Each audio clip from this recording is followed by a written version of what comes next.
तर good morning. परवाच माझे 30 डेज चॅलेंज कंप्लीट झालं. पण कधी-कधी असं वाटतं पुढे काय करायचं, कसं करायचं तेच कळत नाही. मी चॅलेंज सुरू केला, पण हॉनेस्टली सांगायचं झालं तर रोज काय करायचं, कसं करायचं हे ठरवणं खूप कठीण जाते. त्यात माझा जॉब असल्यामुळे मला कुठे बाहेर फिरायला, एक्सप्लोर करायला वेळ मिळत नाही.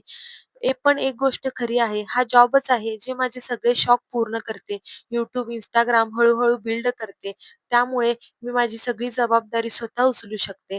कधी-कधी थकवा येतो, डिमोटिव्हेशन येतं, पण तरीही मी थांबणार नाही. कारण मला माहिती आहे, एक दिवस नक्की येणार, तो दिवस ज्या दिवशी मी कॉन्फिडेंटली बोलेन, "हो, आता माझं YouTube आणि Instagram अर्निंग देते." आणि त्या दिवशी तुमचा सपोर्ट माझ्यासोबत असेल, मला माहिती आहे. म्हणूनच आज जरी क्लॅरिटी नसली, तरीही मी थांबणार नाही. तुमची साथ अशीच कायम राहू द्या. तुमचे सजेशन्स असतील, तर तेही तुम्ही नक्की सांगा. कारण तुमच्यामुळेच मी आज इथपर्यंत पोहोचली आणि पुढेही जाईन.